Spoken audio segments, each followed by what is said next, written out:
before continuing, I must inform you that you're not obliged to say or do anything, but anything you say or do may be given in evidence. Do you understand that? Yeah. What is your age and date of birth? I'm 21 years old. I was born on the 14th of April 1972. Okay. Are you an Australian citizen? Yep. Are you currently employed? No, I'm unemployed at the present time. All we'd like to do, Paul, is if you could just run through, starting with yesterday morning. I got up in the morning about 20 to 8, 7:30, 20 to 8. Right. Sharon was running. During the questioning with Paul Denyer, Paul was consistent with his the way he answered questions back at his flat. As I was coming down, say past Kringle Drive, I noticed temperature gauge started to go right up to high. So I just pulled over in Sky Road. Yeah. And right across the road is, your golf course and everything. So I pulled up there and I checked under the car, under the bonnet, and found out the hose had come loose. When we saw you down at your flat this afternoon, I noticed a number of cuts on your fingers. Yeah. Can you just put your hands flat on the desk here, so that just right up here. This injury here is a long sort of a cut. Just explain how you got that injury and when you got that injury. I got it yesterday when I was working on the car. How are you saying it occurred? Well, the fan spins this way, so if I'm standing at the front of the car, like here, fan spins that way, the alternator sits there, and there's some wires running down underneath the bottom of the radiator. There's a wire at the top, which was for a light that I just recently put on. And it must have been when I was putting my hand down there, I caught the fan. Why did you have it running at that stage when you were checking the radiator? Clumsy worker on cars. As Paul Denyer willingly recounted his day's events, his flat was being searched. I then went to his flat and was part of the search party in executing a warrant and the things we then found there. At the flat, the team collected knives and various pieces of clothing, and from the car, binoculars without a strap. And amongst his many and varied tools, a pair of pliers. Just build up our excitement in relation to say, well, we're confident it wasn't another one that I mentioned earlier, the chap that we found that slammed the door in our face. I think we're onto the right guy here.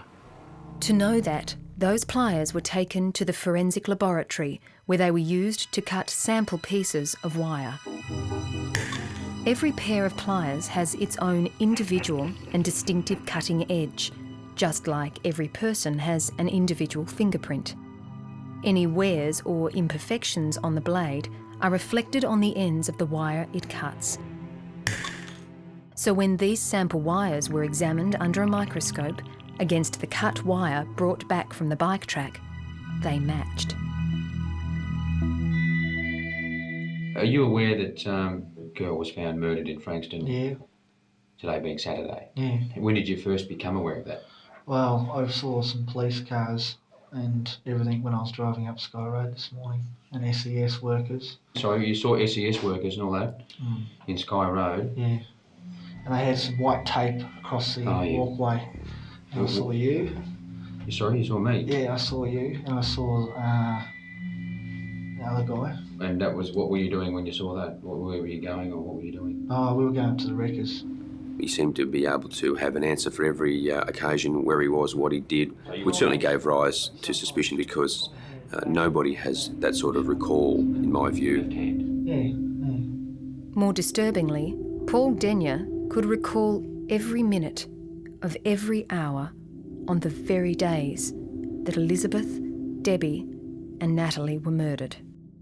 Yesterday, your car was parked opposite the location where the body of Natalie Russell was found.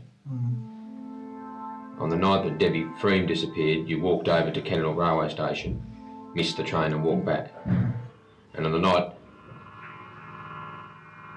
Elizabeth Stevens disappeared, you walked in a very close proximity to Lloyd Park on your way to pick up this battery.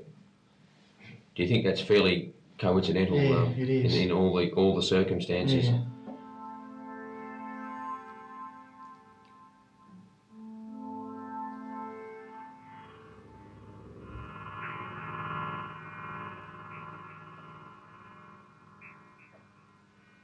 Are you responsible for the deaths of any of these women? No.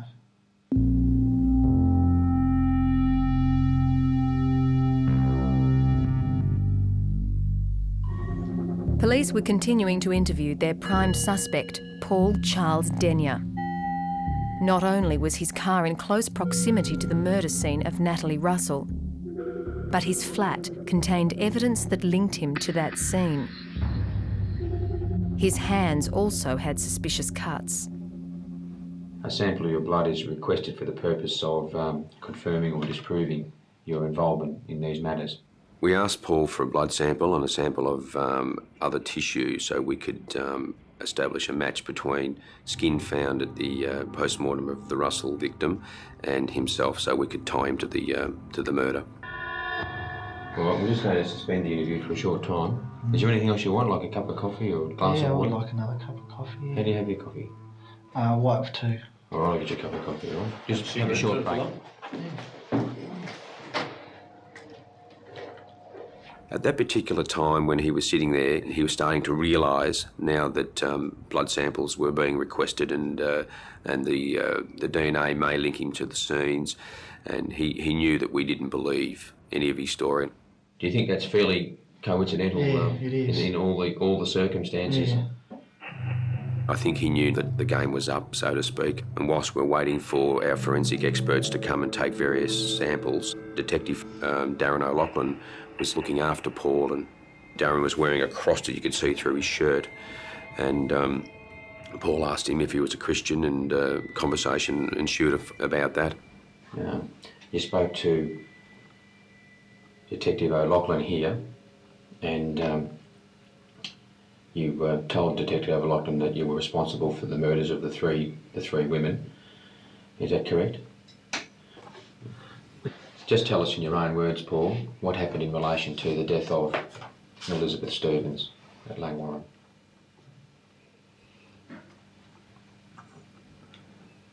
I saw her get off the bus.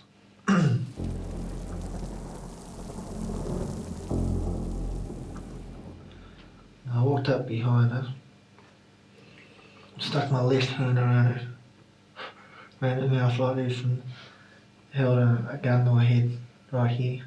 I started choking her with my hands, and she passed out after a while. And then I pulled out the knife. Okay. And I dragged her to where she was found. Then I threw 2 branches on her body. Can you tell me why you attacked her on that night? Just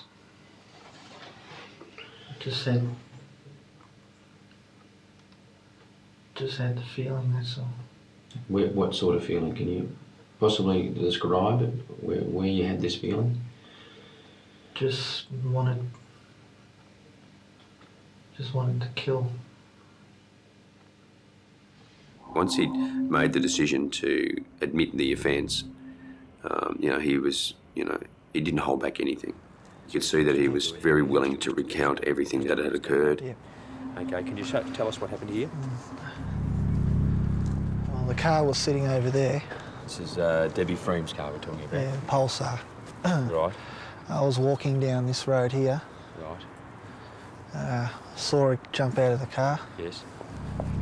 Ran into the milk bar here. So I jumped in the back seat of the car. Right. And the car was directly across the road, so I could see her from inside the car in there. What caused you to select her at that time? Just that go feeling. Right. So what happened then? And then she came out. While I was crouched down, I could hear her footsteps coming closer to the car. Mm-hmm. And she hopped in the car, but she didn't see me in the back. And she went to do a U-turn, pulled out the gun that I had, just as she was doing that turn. She kept going straight into this wall. What did you hear? Could be there. Which caused a dent on the bonnet. Right. And then you drove off down this Cannock Avenue? Yeah, down that way. He was totally removed from the circumstances of what occurred. It's like it didn't happen for him. He was explaining it outside himself. He then took Debbie to Taylor's Road. where he strangled and then killed her with a knife, like he did with Elizabeth Stevens. I dragged her about a metre into the trees and where she was lying against the fence.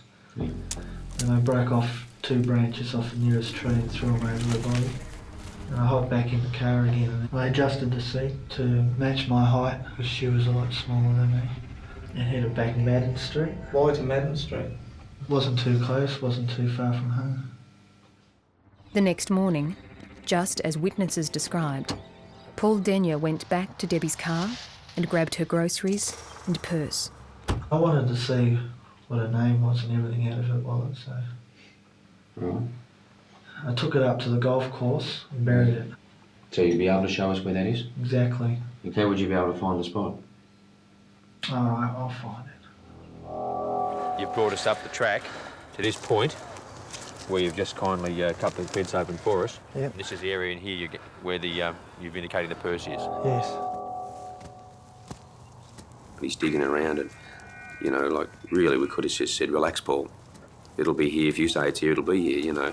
But he was frantically digging because it was like we weren't going to believe him. I should have a shovel.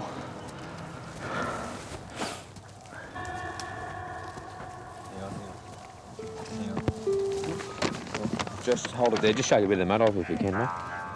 So that's the location where you buried the purse? Yep. And who does that purse belong to? Debbie Frame. I'll put it in the bag. 3 weeks later, he returned to the track. Yep. What can you tell me about this?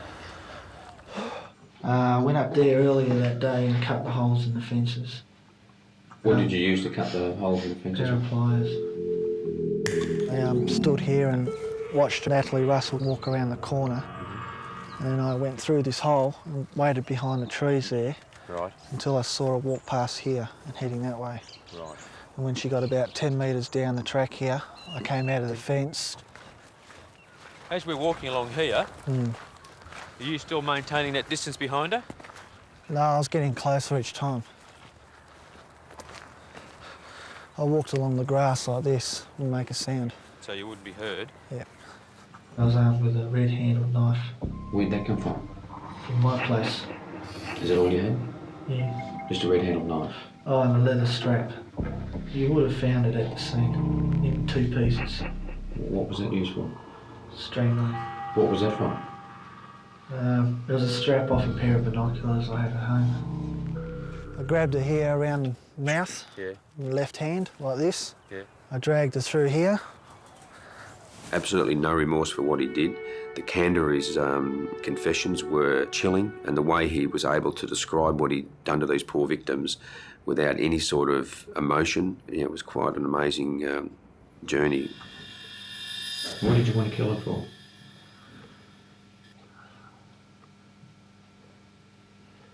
Just same reason as before. No, I've always wanted to kill. Since when? Since I was about 14. Apart from his callous descriptions of the 3 murders, he also admitted to assaulting Rosa Toth on the same night as he killed Debbie Freem.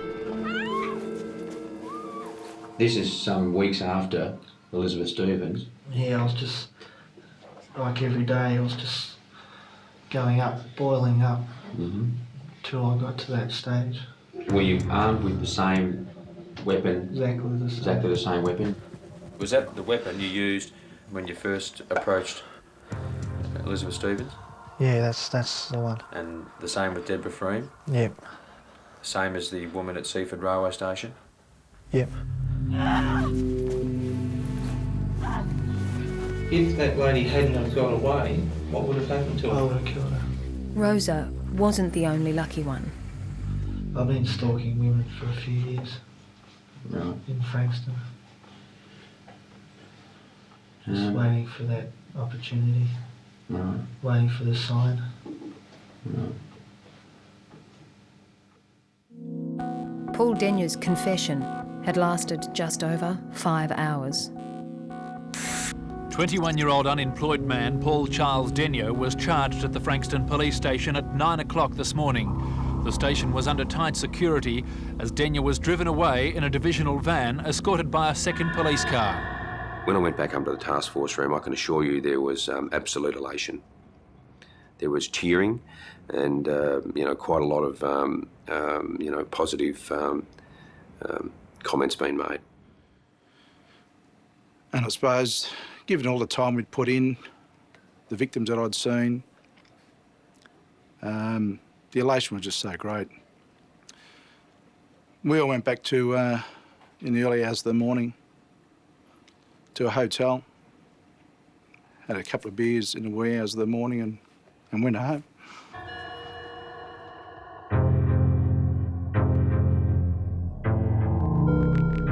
And then when it was over, he stood up and he walked all along and he spotted me and he just stood there and stared at me and said, "I'm sorry."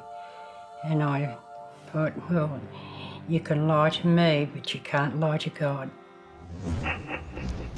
Right now, Paul Denyer is behind those high walls under maximum security, serving a minimum sentence of 30 years.